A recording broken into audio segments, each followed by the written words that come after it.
Alright, today we're replacing the front strut assemblies on this 2010 Mazda 3. This is the I with the 2.0 Ford motor in it, manual transmission. I don't know if it makes that much of a difference, but that's what this one is. If you're attempting to replace the struts, I hope I don't have to tell you how the lug nuts come off. Those 5 bolts out, and we're ready to start working. So I have both sides of the car in the air, because you're going to replace both struts at the same time, I'm assuming. It's what makes sense to do, because you're going to have to get an alignment either way, and the other one's probably just as worn as the side you're replacing. The both sides in the air gets the pressure off of the sway bar, so that it's easier to take out. It's a 14mm bolt with a 5mm hex piece in the middle. You hold the hex part while loosening the 14mm bolt, nut, whatever you want to call it. Either way, you have to have both sides in the air to get that to come out easily. I've put some penetrating oil on those ones already, and on here already, around where the strut goes in to the knuckle assembly. And we're going to start by getting things like this brake line hose and this disconnected.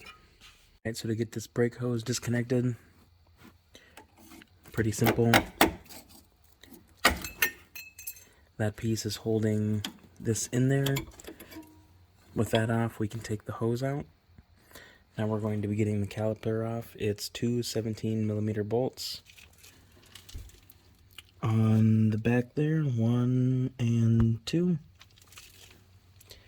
Get those out and prop this off to the side somewhere where it's not hanging on the rubber line. So I have the whole thing turned towards me, steering wheel turns towards me, and the impact isn't necessary, it's just time is money for me.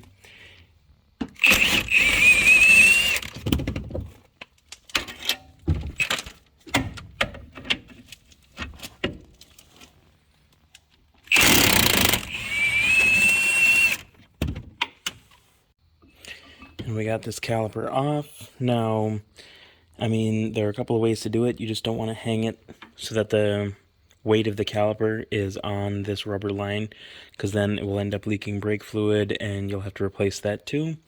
I have this other jack with me, so I'm just going to set it on there for now. A bungee cord around here and wrapped around the strut. Either way you want to do it, just don't leave it hanging on the rubber line itself. So I'm going to get this rotor off, just so it's a little bit lighter. Turn it back. Get this sensor off. It's just a regular sensor. Push down on the tab, pull it up, and it'll come right out. A screwdriver down here just to pry it up. And then it came free. So to get this sway bar link off, I sprayed it with PB Blaster. Deep Creep is another great option. I actually prefer Deep Creep, but it's been soaking for quite some time. This is a 5mm hex head, and it fits in there, believe it or not. This one's just rusted, so it's going to take a little bit to get it in there. Pound it in with a hammer is what I'm going to do, just like I did on the other side, and then get the 14mm wrench on there, and we'll get this free of the strut assembly. So if you have electric tools at your disposal, I'm going to use a 14mm socket on my impact just to break this thing free. It's not going to take it off, but just to get it spinning. Because mine has 200,000 miles on it, and I'm up in Minnesota, there's a lot of rust and corrosion on there. But I'm going to get this ratcheting wrench on there either way. Like I said, it's 5mm to get in the center there, and because of the corrosion, I'm going to have to take a hammer and pound this bit in. Alright, so I have this hex bit pounded in, and the wrench ready to go. You can use a socket, you can use whatever you have, but I'm going to get this on there. And now it's just a game of turning that wrench and holding this part until we finally get that nut off. and it's not going to be easy. So the way I'm doing it is this bar, when I start loosening this, gets tight up against this spring mount where the strut goes, and I'm just turning it and working it loose. Because of the rust and corrosion in the threads, it's going to be difficult, but make sure that you work it back and forth. Don't just try to get it all off right away, and definitely don't use an impact on either side of this.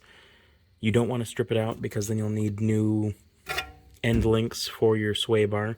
If you are planning on replacing those either way, that's fine. Then go ahead and do whatever you got to do. But if you don't plan on replacing those, you don't want to strip out this 5mm bit. Now to get this tie rod off, first take out the cotter pin, whatever design yours is. Then there's a 14mm bolt holding it on there.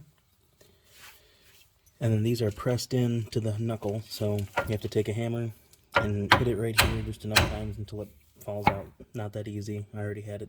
So to get this lower ball joint out, there is a 15mm bolt on this side.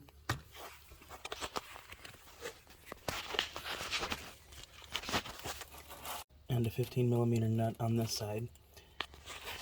I put the wrench on this way so that when I start loosening, it's going to come down and the top of the wrench is going to touch the control arm, so it will no longer spin. I'm going to put my impact on this side. With that nut off, go to the head of the bolt on the other side and just give it a couple spins. Make sure it's nice and free. And then I'm just going to tap it out with a chisel with a tip on it, not a flat one, and just tap it out the other side. Tapped it out, put the nut on it, I'm gonna set it aside. This is a 33mm axle nut here.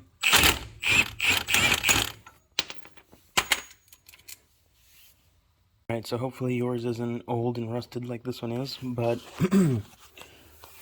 next I'm going to go down to the separation right there where the ball joint is, and I already have a chisel in there. I'm going to give it a few taps just to try to open it up a little more. After giving this a few taps, and then giving the control arm a few taps, the ball joint moves up and down in the knuckle. So now what I'm going to do is grab a pry bar. This is a pretty good sized pry bar, 3 feet or so. But I have it up there underneath the sway bar. And over here, you can see I can get that ball joint to move. So I'm not going to be able to do this one-handed, I don't think, but just apply enough downforce to push the ball joint out of the knuckle, and then we'll be on to the next step.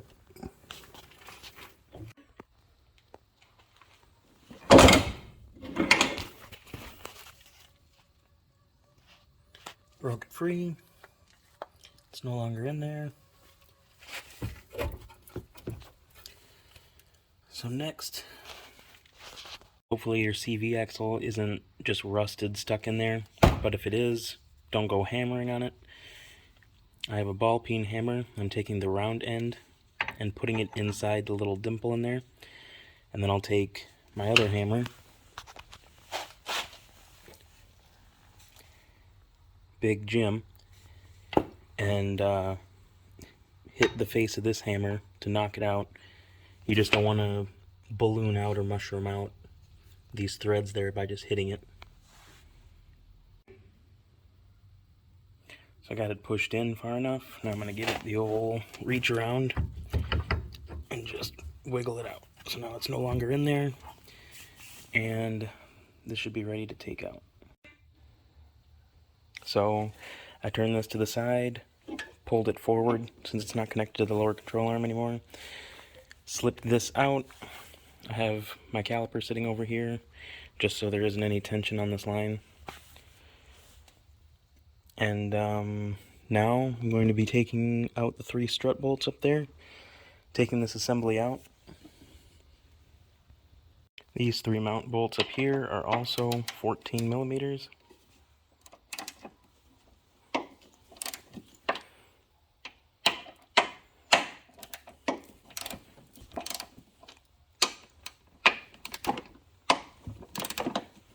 I have 2 bolts out. This third one's left in, but it's loose. And what I'm going to do is I'm going to go down here and hold the spring so the tension is off of this bolt, and then loosen it by hand so that when that bolt comes out, the whole thing doesn't just drop. So this is a 17 millimeter bolt, and if you don't have an impact, this is probably a better idea to do on the car where you can get some leverage.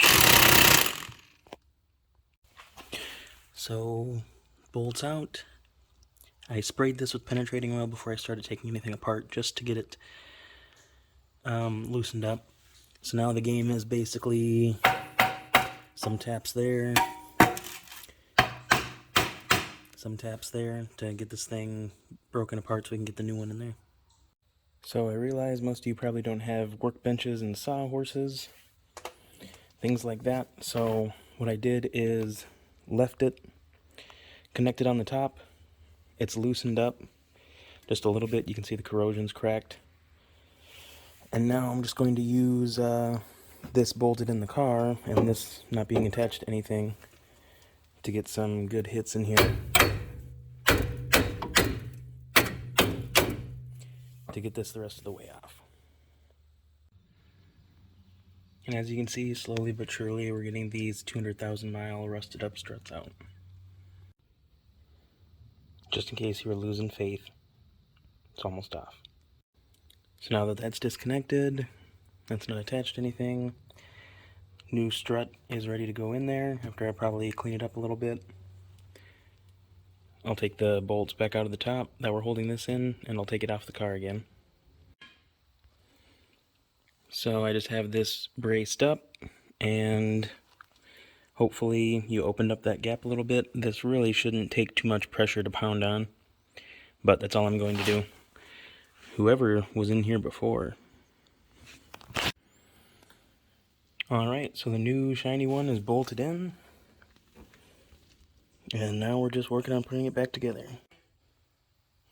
So to start reinstallation, I have these 2 bolts a little bit loose. This one's the tightest of them all, but they're not tight, they're just in there started.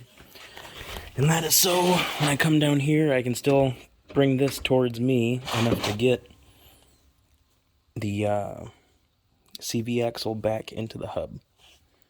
So that's what I'm going to do first. So the CV is just in there, so it's not off to the side anymore. Next, I'm going to put the sway bar link back on, because if I don't and I put the ball joint back on the bottom, it's not going to line up correctly. It's not a big deal if you've already done that, or if you do that, just take a jack and put it underneath the lower ball joint when you're done and push it up into place. So, yep, that's what I'm going to do next. So now that that link is in and tight, I have my handy dandy pry bar back out, and it is back underneath the sway bar. I'm just going to push down enough on the bar to be able to install it back into the knuckle.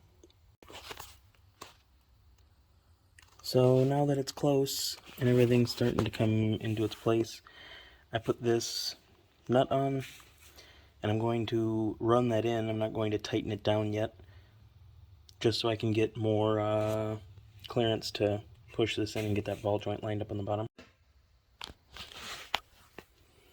Alright, so the CV is in, the lower ball joint is in, the bolt for it is in, and I forgot to put this bracket back on, but that's alright. I'll just take this nut off, put it on, and I don't have time to cry about it today.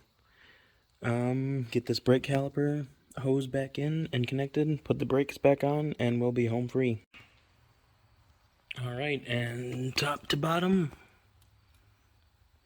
everything's back on. That'll do it.